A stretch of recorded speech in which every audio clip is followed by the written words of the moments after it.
You're all very welcome to this webinar of the Global Observatory of Long-Term Care. I'm Adelina Comas-Herrera, and the director of the observatory. I'll give a very quick introduction that may be quite familiar to some of you about the observatory in our next webinars, and then I'll hand over to Igor, who will introduce the interest group and today's webinar. So the Global Observatory of Long-Term Care is a platform for cross-national learning to improve and strengthen care systems.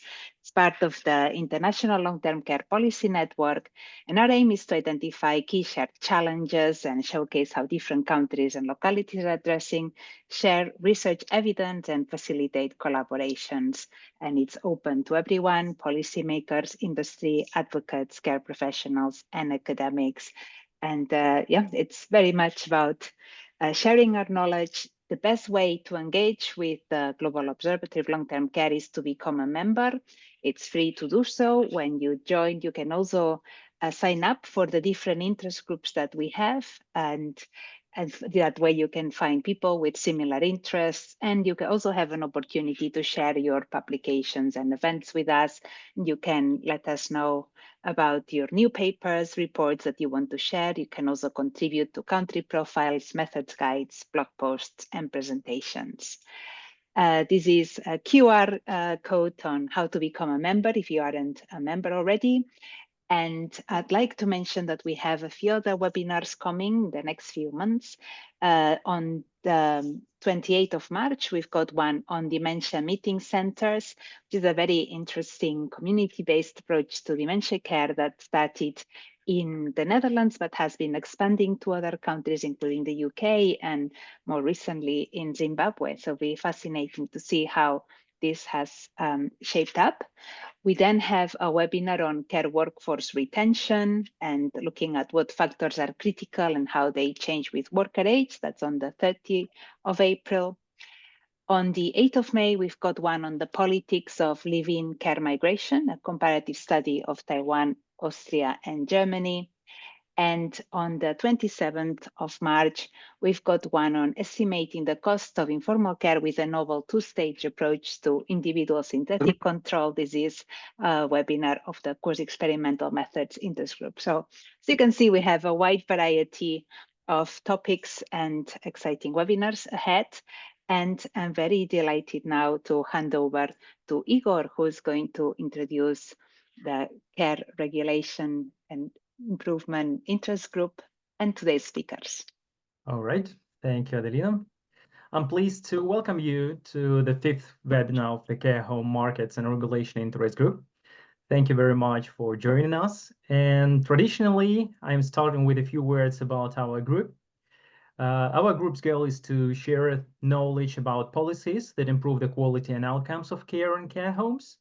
And we do this by working together with academics, policymakers, practitioners, and providers. And we focus on different ways to organize the care markets and study how these approaches affect care quality and costs. We hold regular webinars to share evidence and have live discussion with experts. And additionally, we aim to spread the knowledge we gain beyond our group, and we welcome you to share your publications and materials about care homes and regulation with us. So how can you do this and keep up to date with the group? It's very simple. Just a few steps, 3 simple steps to do this. The first step is to register on the observatory website. The link can be seen on the screen. The second step is to tick the box for our group during the registration. And finally, the optional third step, if you are already registered on the observatory website and would like to join us, you can simply fill out the application form on the group page itself.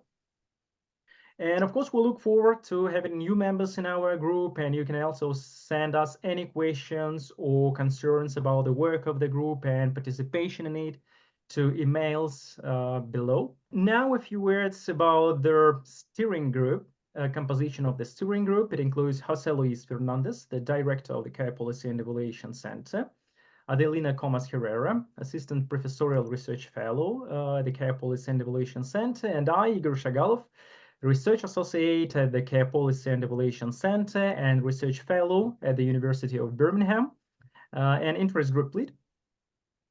Now let me say a little about the topic of today's webinar. The care markets for older people are characterized by a growing demand for institutionalized support and dominance of the independent care providers. However, the incentives of independent providers can diverge from the needs of social welfare. And this was clearly demonstrated by the coronavirus pandemic. In England, for instance, despite substantial government support, over 25% of COVID deaths in England occur in care homes, highlighting the need for a more resilient and responsive care system that is capable of providing a decent quality of life and safety for older people. But how to set up this kind of system is the question, and whether it is possible in the context of the large number of independent care homes in the market. And today we will try at least partly answer this kind of question, but using the example of American nursing homes, where the care market, as in England, is owned by private providers. And we are very pleased that Leonid and Michael have agreed to present their paper today on the ownership, asymmetric information, and quality of care for the elderly, evidence from US nursing homes during the COVID-19 pandemic. And now I would like to turn the floor over to our dear speakers. Leonid. Good afternoon to everyone, and many thanks to Adelina, to Igor, and to the audience for the opportunity to present our work, which is a joint paper produced by Michael Alexeev, who is here. He is Indiana University economics professor, Ivan Dedyukhin, who is a PhD candidate from the same university. Probably too early for Ivan to join, but he is one of the co-authors, and myself. The paper is available, the current draft of the paper, as a social science research network working paper, and I just, in the chat column, I put a link to this paper for those who are interested. The paper is written by economists, all three of us are economists, and intended for the economic audience. Here, I believe a majority of people are experts in public sector management, public health, and social service delivery. So what I would like to do is to present here a digest of our paper, which is customized to the needs of this particular audience. And of course, if there are questions about details which are left behind, then you have access to the paper, and Michael and myself will be happy to answer your questions. So without further ado, let me put on my presentation. So the paper belongs to the confluence of two main streams of research of the nursing home industry. The first one was or is about the relative performance of nursing homes of different types of ownership, mostly for-profit and non-profit nursing homes. And the second one on the impact on the nursing home industry in particular countries and worldwide by the COVID-19 pandemic. Now, as we all know, there are different modalities of social service delivery in general, and in particular in the nursing home industry. The first, probably historical, the first was public in-house provision, whereby nursing homes are operated by government agencies. And the second one is private, which is outsourcing, contracting out, and such outsourcing can be done to for-profit providers in accordance with the new public management philosophy, which originated in the UK, and also to non-profit providers in accordance with what is known as new governance theory approach. Now, modern nursing home industries cannot be sustained without massive presence of private capital. To get an idea, in 2019, total US nursing homes expenditures were in over $127 billion. So this is a huge amount, even for a country as large as the US. It's almost 1% of the American GDP. To put into perspective, the US automobile industry is about 3% of the American GDP. So nursing home industry is only 4 times less than the US automobile industry. And quite obviously, such a massive sector of the economy is hard to sustain without reliance on private capital, with its promise of cost efficiency, propensity for innovations, and last but not least, with access to virtually unlimited capital market. So in this table, you can see comparative breakdowns of the structure of nursing home industries in different countries. And you see that that England actually is one of the leaders in relying on private provision, for-profit provision of extended care for the elderly, and the US is second largest, at least in this table. In other countries, the shares are somewhat different.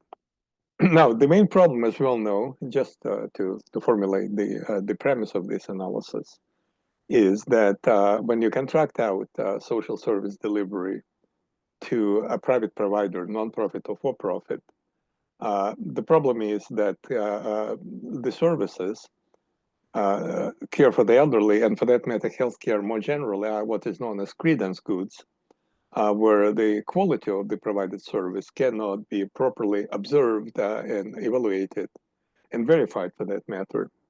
In case of nursing homes, that's also interesting to keep in mind, the problem is even further exacerbated by the fact that service recipients are, for various reasons, impaired, physically impaired, mentally impaired, and even if they can observe quality and find it inadequate, they might be lacking voice to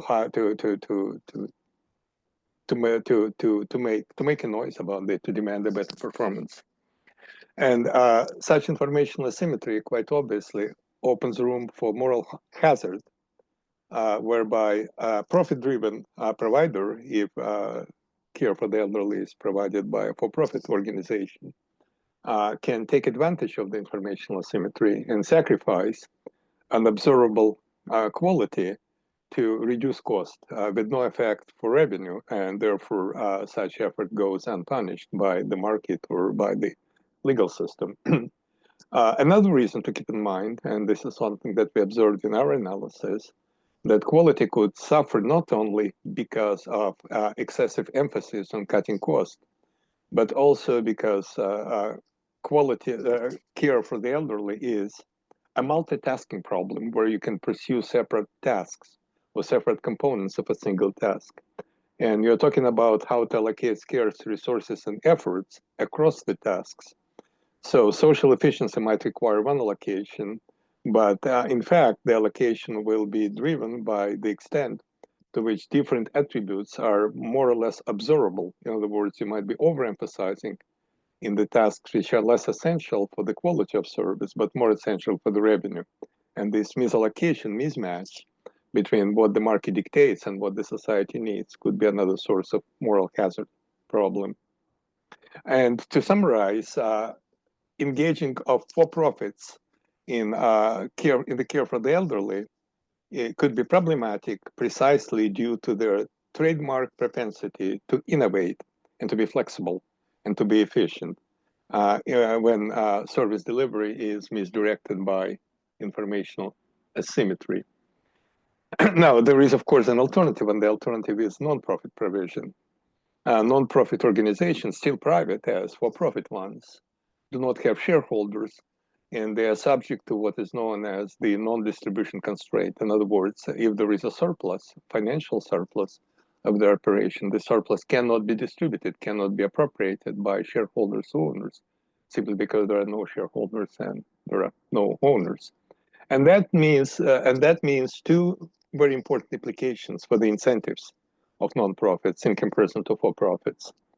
First, their incentive to cut costs and to increase net revenue is weaker. And therefore, there is a less risk that cost cutting will occur at the expense of quality. And more importantly, they are, at least in theory, internalize quality as a part of their mission, raison d'etre. And they strive to maintain or even improve quality, even if it earns little or no market rewards. For our team, we have a very simple way to summarize the difference between for-profits and non-profits. We have financial outcomes and we have service quality. In the case of for-profits, service quality, or service for that matter, is a means, and financial outcomes are the end. In the case of nonprofits, service or service quality is the end, and financial outcomes are the means. So the ends and means are put in different perspective. And therefore, in resolving the cost versus quality trade-off, nonprofits put greater emphasis on the latter, and hence nonprofit status can give some additional assurance of quality, something which is known in the literature as a trust signal. And of course, it's too tempting to compare the performance of the different types of service providers, nonprofit and for-profit, and see if there is indeed any difference in the quality of service, as we can expect. And there is a huge literature which does exactly that. But the results are somewhat mixed, and they are mixed for good reason. They are mixed because the very problem involves some kind of a catch-22 of empirical verification, because we expect higher quality from nonprofits because of informational asymmetry. And that means because of the difficulties to objectively and appropriately assess quality due to a lack of objective and measurable quality indices by third parties. But if so, how on earth can you compare the quality of for-profits and non-profits based on the available information? Because the very quality gap that we expect to observe exists because of this informational asymmetry. But there is a way out of this conundrum, or at least in theory, and this is what you can call as a gotcha. Gotcha is American slang. I'm not sure if it's used in the US. I caught you, I got you, right? If all of a sudden there is an external shock that floodlights the industry, and at least for a time being, make informational asymmetry lesser pronounced, and if the shock exposes some quality ingredients which were unobservable before, when you see what happens at the time of this shock, then the industry is kind of caught by surprise, and you can indeed observe the quality gap that you suspected all along. That should be done very quickly in a relatively short window until and before for-profit providers can adjust to the new environment and can take into account the fact that their performance is now better seen by the outsiders and make quality adjustments. Michael Alexeev likes the quote, which we think is very appropriate for the case. The shock is, you only learn who has been swimming naked when the tide goes out. So if this shock makes the tide goes out, and you see that something which was hidden before becomes commonly observable. And as I said, this effect can be used only in a short period of time until service providers had the time to take necessary adjustments to the new market environment. And of course, in the literature, this opportunity was widely used using the data from the COVID-19 pandemic, to which I will move immediately. But there is one other thing that we do in this paper, and this is something that most of the literature does not do, or at least to our knowledge. And that is that such natural experiment, apart from floodlighting alleged substandard performance, also creates the incentives for profit providers to adjust to greater transparency. And by doing so, it reveals the potential of for-profit service provision under greater transparency. And that allows us, give us a rare opportunity to answer empirical questions, two empirical questions, very important for policy. The first one, okay, allegedly, when informational asymmetry is present and reigns supreme, you expect lower quality from for-profit providers. But can you say that when informational asymmetry is reduced, for-profit providers will close the quality gap with non-profits fund? Or who knows, maybe even go ahead, exceed the quality level. So the first empirical question is which ownership type, for-profit or non-profit, offers better quality and improved transparency? And then the second important angle of the analysis is, which is much neglected in the literature, unfortunately, is not just quality, but overall social efficiency, value for money. The focus on quality alone might be a little bit misleading because quality costs money. And we know that not only from healthcare, but from any other market, from any other service. So the objective, at least at the intermediate level, is not necessarily to maximize quality, but to ensure efficiency, ensure what is known as value for money. So then the question becomes, which ownership type, for-profit or non-profit, delivers higher social efficiency and improved transparency?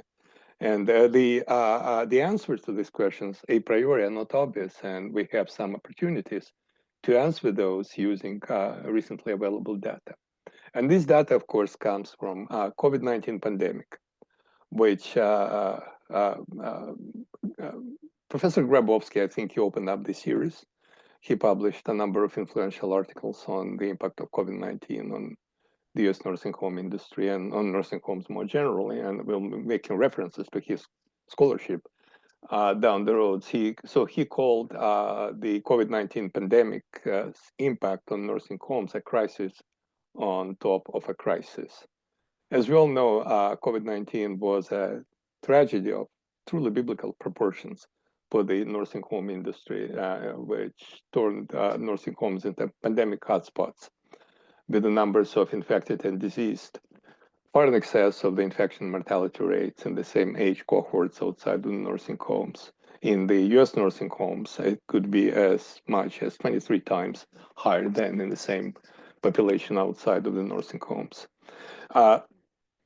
Apart from being a tragedy, the pandemic has supplied researchers with a new source of data, and in particular with a number of measurable outcomes unavailable before, which we believe could be used as quality measures. And these outcomes are COVID-19 infection rates, COVID-19 mortality rates, and overall mortality rates throughout the pandemic. So we can speculate about how quality is revealed by these outcomes. What are the transmission mechanisms? And there is some pun intended here. We're talking about the transmission of the virus. In this case, we're talking about transmission from unobservable quality to pandemic outcomes. So what are the quality ingredients that these pandemic outcomes could reveal? Could be possibly insufficient number and qualification on nursing home personnel, low pay, and low pay made people, nursing home staff, to combine multiple jobs and to become virus spreaders, substandard hygiene, inadequate stocks of protective equipment, overcrowding, etc. So we have a sufficient number of reasons to view COVID-19 outcomes as new indices of heretofore unobservable quality. No, and as I said, that allows us, this is precisely the floodlight effect, gotcha effect, tide goes down and so forth, which exposes something which was hidden before, and we are expected to observe quality shortfalls before the pandemic. But in addition to that, as I mentioned, COVID-19 was a game changer in the nursing home industry by reducing, at least temporarily, the informational asymmetry. And once the new indicators, COVID-19 outcomes, had become publicly observable, and as a result, relevant for the financial outcomes, of course, for-profit nursing homes were prompted to take necessary remedial measures in response to the new environment.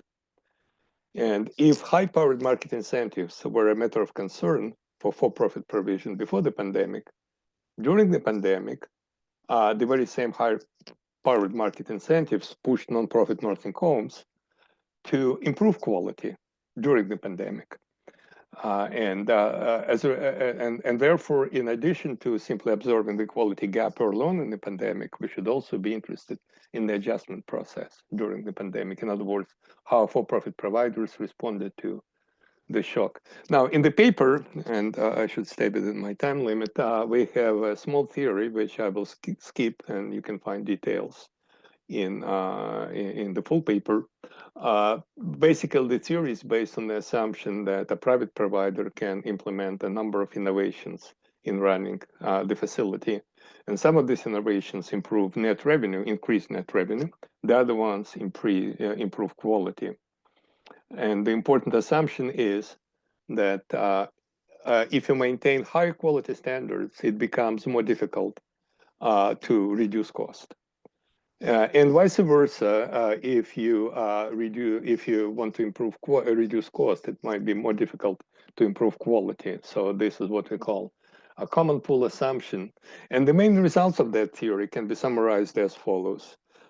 First, for-profit providers cut cost in excess of what is socially optimal. In other words, cost cutting by for-profit providers exceeds what the society wants. And at the same time, they underprovide quality improvements. In this case, we compare the performance of for-profits against the social optimum benchmark. But perhaps more importantly, we compare the performance of for-profits and non-profits to each other. And we conclude that in the case of for-profit providers, cost cutting is greater than non-profits, and quality is lower than in case of non-profits, as one would expect. Very importantly, if service transparency changes, increases, and if the financial reward becomes more sensitive, economists would say more elastic to unobserved quality, that would prompt the for-profit provider to improve quality and to reduce the incentives in quality unrelated cost cutting. Importantly, in this process, social welfare of for-profit provision rises as well. In other words, unsurprising as it may be, greater transparency improves the contribution of for-profit providers to social welfare. I will skip a couple of other results, but this one, the final one, is quite important. We rarely have an opportunity to directly measure contribution of service providers to social welfare. As difficult as it may be to measure the quality of service and the cost of service, but to combine both of those to assess the overall contribution to social welfare, to assess the value for money, is difficult. So our theory suggests that as soon as quality of provision by for-profits reaches parity with non-profits, for-profits become more socially efficient, and therefore they make greater contribution to social welfare than non-profits. So that's important. Some basic facts about U.S. nursing home industry, which I will skip. And let's move. Oh, yes. Well, another thing is that the U.S. nursing home industry is one of the most heavily regulated in the U.S. And that was, of course, well before Elon Musk appeared on the scene. There are several attempts to measure the quality of nursing home services. And here you have a well-known triad, which is used all over the world, including the UK, as far as I understand. Importantly, in the US, these indices are aggregated in the overall 5-star ranking as hotels. So there might be a 5-star nursing home, so on and so forth. And this is a publicly available information. So one of the empirical questions that we have is to see retroactively to what extent the 5-star ranking was predictive, correlated for that matter, with the pandemic outcomes. And a sneak preview, the correlation was there, and it was very strong, but sadly of the wrong sign. But let's move on. What is our data source? When the COVID-19 pandemic hit the US nursing home industry, the federal government responded by demanding that all US nursing homes, over 15,000 total, were required to report on a weekly basis several dozen of COVID-19 related metrics. And these include our variables of interest, infections, COVID-19 infection and death rates from all causes.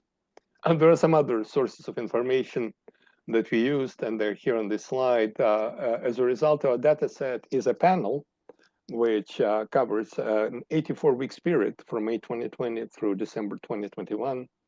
And as I said, importantly, that enables us to go beyond just investigating a snapshot of US nursing home industry at some point, or on the average across the pandemic, but also to study the dynamics of the industry's response and adjustment to new levels of transparency. We have potentially 3 outcome measures, which we view as newly available indices of quality: COVID-19 infection mortality rates and the overall mortality rate. Of these 3, we believe that COVID-19 infection rate suits our purposes the best, because 2 other measures are subject to some additional noise. One source of noise is the attribution problem. If someone dies, it's hard to say what was the cause of death. especially if there are comorbidities present. Another thing is that might be also a result of allocation of efforts. Once someone got sick, there might be greater efforts to save life of a person who was infected instead of maintaining overall high quality of service that would reduce the infection rate in the first instance. And we can expect that such allocation, you can say misallocation of efforts, is more likely among for-profit nursing homes, which want to avoid further reputational damage if someone of its residents die, and also somewhat cynically to preserve the revenue base if your patient dies, one person less pays you. So we use the COVID-19 infection rate and the overall mortality rate as respectively primary and secondary quality indices in our analysis.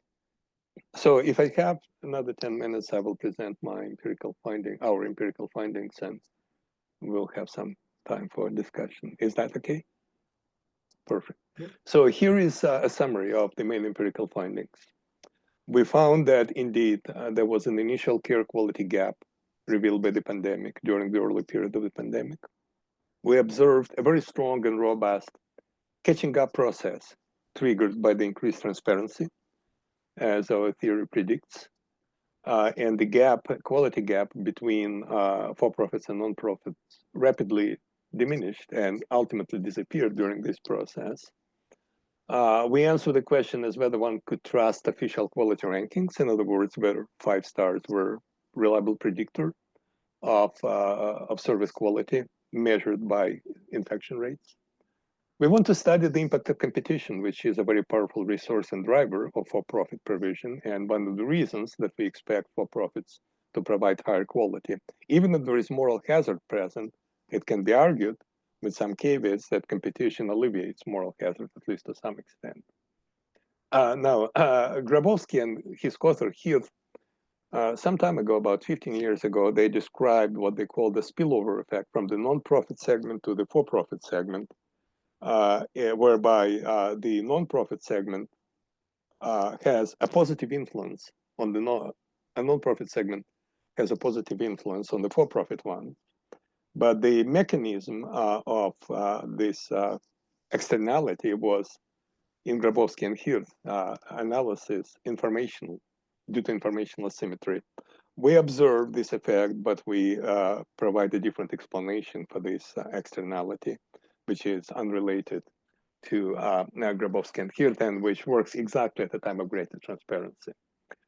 Next to the last question is whether we observe some signs of learning by doing.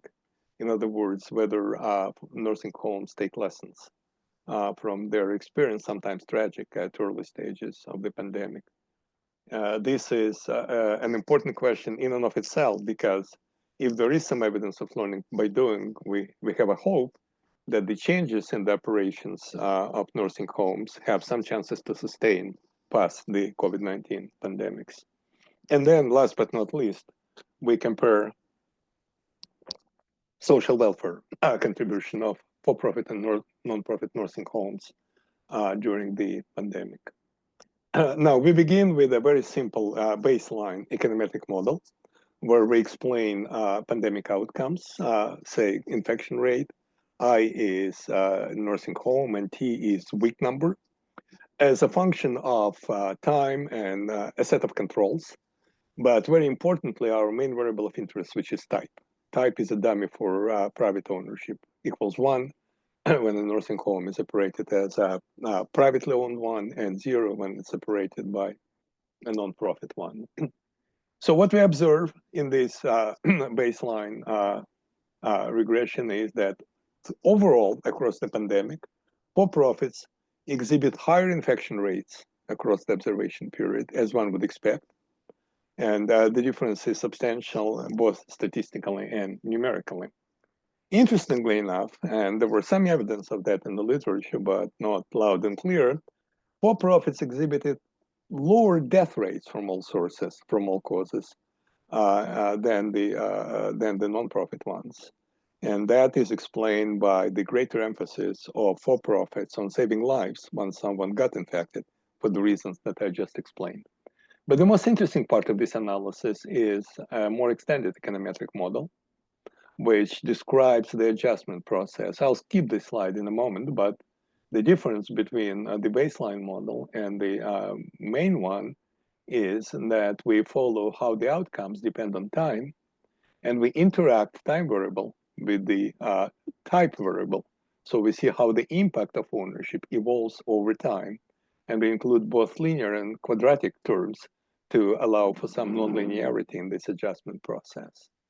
So our main point of interest is the marginal effect of ownership varying across time, and this is the formula for this marginal effect. And now I'm ready to proceed to quickly presenting the main findings. The first one is that we clearly observe for-profits catching up with non-profits in the infection rate. This is the time variable, week number, essentially. And we see that early on in the pandemic, the infection rate, this is zero line. Early on in the pandemic, the infection rate in the for-profit segment was significantly higher than in the non-profit ones. But you see the gradual and decline of this gap, and from essentially by the end of 2020, the gap has essentially disappeared, and we have a statistical parity from week 54 onwards, which is a clear evidence of the catching up process. Interestingly, we have the same process for COVID-19 for the death rates, but here the starting point is a near parity with slightly better performance of for-profit nursing homes. So the death rate was lower in for-profit nursing homes even at the beginning of the pandemic, although the difference was not very significant. But then the gap increased across over the time of pandemic and became really huge. So because we have two effects in place. The first one is, in general, stronger emphasis of for-profit nursing homes on saving lives of infected patients, but also this certainly reflects the efforts to improve the general quality of care driven by the previous mechanism. Okay. So going back to the extent to which the 5-star ranking is a good predictor of service quality, newly revealed by the pandemic, we observed that it is highly, significantly, both statistically and numerically positively, which is a shame, correlated with all three pandemic outcomes. In other words, more stars mean more infections, higher mortality overall, and higher mortality from COVID-19. This is a clear evidence of overinvestment into the ranking by for-profits at the expense of salient care quality. And this is an effect which is predicted by our theory. If your financial performance is based on 5-star rather than actual quality, and if the 5-star calculation procedure does not properly reflect quality, as it quite obviously does not, then you can expect that for-profits, being more interested in maintaining the high 5-star ranking, would be over-investing into quality components which are less essential for the overall quality. And we see that in the fact that they provided, that they were less able to protect their patients from the pandemic. Interestingly enough, in the placebo test, for the non-profit subsample, we don't see such effect. So this is a purely for-profit phenomenon. Impact of market structure, very clearly. We measure local competitiveness of the nursing home industry. We take some localities, and as is common in the literature, localities are either municipalities, counties in the US case, or circles of a particular radius, 25 kilometers, 25 miles, or whatnot. And we calculate the Hirschman-Herfindahl index as a measure of concentration of the service in this locality and see what effect it has on pandemic outcomes. And what we observe here is that increase in informational transparency brought about by COVID-19 in and of itself might be insufficient to trigger necessary adjustments in the industry. Because outcomes, when you think about this, are a common outcome, are a common result of two forces, two factors in place. The first one is quality of care, and the second one is the strength of the adverse shock hitting the local industry. And one can argue that my quality indices are not great, but this is not because I'm not doing enough, but simply because my conditions are particularly dire. And because there is no way externally to disentangle these two effects, for-profit providers, irrespective of the competition, can sit on their hands for quite some time doing little or nothing, and they are locked in a low-level equilibrium. It takes time for this equilibrium to be unlocked, and as a result, we can expect that the impact of competition should be less pronounced at the beginning of the pandemic, more pronounced in the middle of the pandemic, and again, less pronounced at the end of the pandemic, when all of the quality improvement potential measures have been exhausted, and essentially for-profit providers have reached their production possibility frontier. And that leads us to expect that over the duration of the pandemic, we have a U-shaped response to competition of for-profit nursing homes infection rates. And guess what? This is precisely what we observe. So early on, no effect of competition. Towards the end of the pandemic, no effect of competition, and quite strong effect of competition in the middle. And again, non-profit segment offers us a placebo test, and we see no such effect. Spillover from non-profit to segment to the for-profit one. Grabowski and Hirth argued that the presence of for-profit, non-profit segment makes people who are less informed about the quality to take refuge in the non-profit segment where quality is arguably higher. And as a result, for-profit nursing homes deal with more sophisticated, better informed customers, and that makes them to improve their performance. We suggest a different mechanism, and our mechanism is that non-profits provide performance benchmarks, and these benchmarks start working right away. And as a result, for-profits which operate nearby non-profits do not have the excuse that our conditions are particularly dire, precisely because there is a non-profit nursing home next to you, which does much better. And as a result, we can expect that the share of not-profit nursing homes in the community and locality could have a strong impact on the performance of for-profit nursing homes early on in the pandemic. And then, as it was with competition, that impact would decline. And this is precisely what we see. We see a very strong marginal effect of competition on the performance gap between non-profit and for-profit early on in the pandemic, and the disappearance of such effect over the course of the pandemic. Next to the last result, and I'm nearly done, is whether we see any evidence of sustainability and learning by doing. We do the following. We divide the duration of the pandemic into two parts, into two halves, the first half and the second half. Week 1 to 49 and week 50 through 84. And we assume that what was happening in the first period is baptized by fire, if you will, where nursing homes were exposed to the pandemic shocks to different extent. And the stronger was the exposure and the shock of the pandemic in the first part of our observation period, the stronger was the lesson taught to nursing homes. And we expect that that made such nursing homes better prepared to cope with the subsequent waves of the pandemic. How badly you're burned in the first half makes you better prepared to the second half. And again, this is precisely what we observe here. We do see any clear evidence of baptized, whatever, by fire, whereby the strength of the infection in the first half of the observation period, measured here, reduces the effect of subsequent shocks in the second half of the observation period. And very finally, how do contributions of nursing homes of for-profit and non-profit types compare to each other? We argue that ex ante, before the pandemic and at the beginning of the pandemic, the opportunities for quality improvement in the for-profit nursing home sector were vast. There were lots of low-hanging fruits, which is access of family and friends to the nursing homes, overall institutions' openness to the outside world, which is shown to be a major factor in how the nursing homes coped with the pandemic. In fact, much of the COVID-19 death some later papers reveal, was due to the fact of excessive isolation of nursing homes, which had very grave adverse impact on physical and mental health of the patients. Compassionate dedication of properly motivating personnel.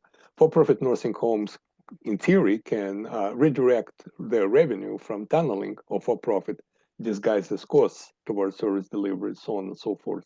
At the same time, opportunities for cost cutting in the for-profit segment are very low because of the tight labor market condition, because of the pressure of the reimbursement system in effect of the United States, and because of the corporate culture, which was established by the time when private equity funds were in control of the for-profit segment of U.S. nursing home industry. And our theory suggests that in these cases, you should expect higher social welfare in the case of non-profit provision than in the case of for-profit ones. However, the adjustment process triggered by the greater transparency, as we can see, has established parity right here between the care quality, to the extent that the care quality is revealed by COVID-19 infection rate. And our theory suggests that to the extent that this is indeed a good measure of care quality, for-profit provision provides higher social efficiency than non-profit ones. And of course, this is a very qualified statement because it's subject to a number of caveats which are difficult to verify empirically. But what we can say without any caveats is that increased transparency in service delivery that supplies better measures of care quality not only strengthens the incentive for quality in the for-profit segment, but also it enables increasingly accurate efficiency comparisons between for-profit and non-profit provisions. And it's possible that greater transparency puts for-profit providers ahead of non-profit ones in terms of value for money and overall social efficiency. Well, these are the conclusions, and since I'm running out of time and your patience, I'm afraid, for-profit nursing homes were often the chosen scapegoats in the deliberations of the COVID-19 debacle in the nursing home industry, and there were all sorts of suggested remedies, including shutting down the for-profit segments altogether. But our analysis highlights a different and insufficiently acknowledged and appreciated pandemic lesson in that the pandemic has in fact revealed the true potential of for-profit nursing homes to deliver quality care under a new set of incentives better aligned with social needs by enhanced transparency. And then, of course, the $1 million or pound would be better, question is how you can maintain this increased level of transparency past the pandemic. And certainly we have no immediate answer to this question other than some general hypotheses that better integration of nursing homes into communities, greater openness, and so on and so forth. But one thing that can be done in practical terms is to retrospectively use the pandemic data to fine-tune the existing measures of quality, the existing indices and reporting requirements, so that they better reflect the quality which remains so far hidden. Thank you. Thank you for your presentation, Leonid. And I'd like to see if we have any questions. And I see one hand from Katie. Oh, Kati, I don't know how to pronounce it.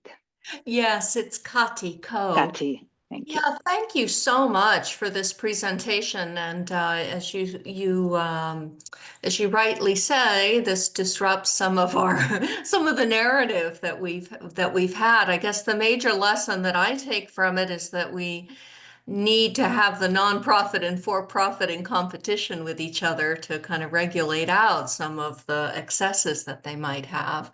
My question is about the for-profit sector, whether that too should be split out for those that are run by, that are more connected to the equity market, that are run by real estate investment trusts, for example, and whether whether there's segments of the for-profit sector that are maybe operating more like a nonprofit sector. I don't know whether in the US that in a sense that for-profit sector is all connected to private equity and governed by I don't know, kind of more connected to that market. Thank you. Thank you, Kathy. You're right. You're exactly right. There are different shades of gray, different performance patterns in the for-profit segment, and for that matter, the non-profit ones. And as you, of course, know quite well, in the non-profit segment, there are some incidents of abuse of the non-profit status by getting the benefits of greater trust and so on, perhaps preferable tax treatment. In the case of non-profit, for-profit ones, certainly there are some nursing homes that are still being run by private equity funds, or those that have been run by private equity funds. And even private equity funds divested themselves from from the nursing homes. The corporate culture established by that period of cream skimming and a very strong incentive on profit remains. And I believe we do not have, Michael might correct me if I'm wrong, but I don't think we traced that particular variable. It might not exist in our case, but I do know that Igor Shagalov did a lot of such analysis in the UK market. So although this is not directly related to this paper, maybe Igor can say something about that. But in general, yes, of course, a difference should be made between different types of private ownership, ranging from mom and pop operations, and that it used to be for some time, to really big corporations, which milk the industry and the residents to make excessive profit. Yeah, this is true. So the difference between different types of care providers, especially for-profits, exists. And what we see in our data, that there are private equities demonstrate lower quality of care than other types of for-profits, and it's really interesting. And that is what we going to publish very soon. Yeah. We got any other questions? I see Brian, and I've got one as well. Brian. Okay. Thank you. Thanks so much for sharing this work. Super interesting. My main question really focuses on like this idea of learning by doing. It seems to me like is confounded by the fact that nursing homes that are heavily impacted by COVID early end up with a lot of acquired immunity from the residents being infected. So how are you differentiating between acquired immunity because you were hit hard early on during the pandemic from some actual skill development or the nursing home sort of getting better at caring for these patients? And then to even layer on top of that, it seemed like a lot of your effect around where the sort of infection rates equalize between for-profit and nonprofit facilities were about a year after the start of pandemic, which coincides with when vaccines started to be rolled out in the US. And so now you have this sort of highly vaccinated population who, no matter what you do, they're going to look similar because they're all highly vaccinated, and the vaccine was extremely effective in that sort of first 6 months to a year after vaccination. So thanks. No doubts, Brian. Not sure, maybe Michael would be better able to answer. Let me give you my 5 cents first. And of course, the concern that you have is that acquired immunity during the first wave is something that makes nursing homes better prepared. In our analysis, we oftentimes include nursing home fixed effects, which normally should account for such factors. And the pattern that we observe survives and is clear in the presence of the fixed effects. That's number one. Number two, this learning by doing is still present in the nonprofit segment, which we use throughout this analysis as our placebo test, but it's less pronounced than in the nonprofit one. Arguably, the immunity acquired during the first wave would be equally protective in the nonprofit and for-profit segment. And yet in the nonprofit segment, we see a lesser impact of this burns in the first part than in the for-profit ones. Your overall observation that in the course of time, pandemic was subsiding And rollout of vaccines was an important part of that, no doubts about that whatsoever. However, there were peaks of the pandemic, despite of the vaccine rolled out, and these peaks affected nursing homes as well.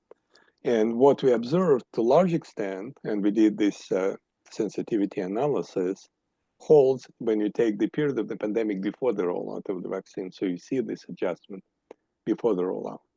And of course, we see it past the rollout as well. If vaccines were offering better protection to nursing home residents, and they no doubts did, and as you might know, nursing homes were prioritized, at least in North America, in receiving the vaccines. Certainly in Canada, same in the United States. But nonetheless, we still observe the differences in the second half of the pandemic, that this analysis. Yes, I agree with everything that Leonid said, except we did not use nursing home fixed effects in the learning by doing part, because that part we were using the previous peak infection in the given nursing home. And of course, fixed effects would eliminate that. So we did not do that. So I mean, the fixed effects for the nursing home did show the same trends for our main results, but we did not use it in learning by doing part. Yeah. Michael, we need to have a look, you and I. The fact that we use the maximal infection rate early on does not preclude us from this kind of analysis, because here the variable of interest is the interaction of the early peak. Yes. So maybe we should, but I'm pretty sure. But this is something we need to look at. And thanks very much for this Yeah. reality check. And thanks, Brian, for really important question. Yeah, so my question, the first question I had is related to the variable that you use as the key, which is the number of infections, because we in the work we did trying to look at international data on infections on the impacts of COVID among people living in care homes, what was very clear is that especially the first, let's say, 30 weeks of the pandemic, there was very, very variable access to testing in nursing homes. And especially at the very beginning of the pandemic, there was really very little testing happening.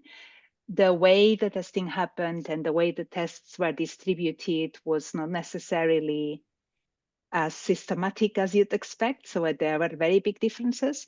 So at the very beginning of the pandemic, I think excess mortality was the only real way we had of really assessing the impact of the pandemic to controlling for these differences in availability of testing. So I'd like to throw that in as a concern I would have of focusing so much on the number of infections in this early part.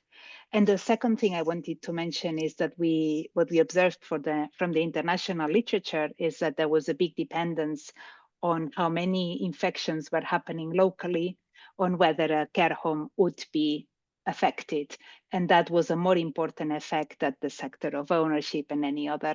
And I know at some point you're looking at care homes that are in areas where there are also lots of nonprofits, but it might be that there are where there is more concentration of people and of nursing homes, you are more likely to have more infection overall. And you might have very different impacts in more remote communities where there wasn't as much movement and as many local infections. But a very interesting, I forgot to say, it's a very interesting analysis and raises a lot of questions. Adelina, thank you very much. My immediate knee-jerk answer to both of these questions, and again, Michael might correct me or add something different, is first, that our observation period starts, was it May 2020, I believe? Yes. It was not until some time that the Center for Disease Control of the US government required reporting that we use. So there was a gap, and I believe during that gap, testing was not a problem anymore. So tests appeared very quickly. So I presume that this is not a major concern at this time, but we need to double check that, because indeed that is a question that could be essential for what we do. So this is The first one and the second question, very quickly, was it was to do with the fact that how many infections there were in the area the nursing home was located. Sorry, of course, was right. such a big predictor. This is why I brought up this slide, because we have a battery of controls in this analysis, and one of those was the county infection rate. Okay. And we have a separate source of data. The New York Times was collecting this data very meticulously from the very beginning of the pandemic. And the county infection rate, which gives you the background of the severity of the infection, is one of our controls. And predictably, it is very highly significant, of course. But our variables of interest maintain significance against the when controlled for the county infection rate as well. So thank you. And I realized as the chair, I was abusing my position and now it's taken us to beyond the hour. But thank you very much for this presentation. It is really, really very interesting. I think I have many more questions for discussion. I think we'll have to keep coming to this topic and to better understand what happened in the pandemic. Thank you so much. Thank you very much. Yeah, our seminar has time to come to an end. Yeah. Thanks for the questions and the discussion. Bye-bye.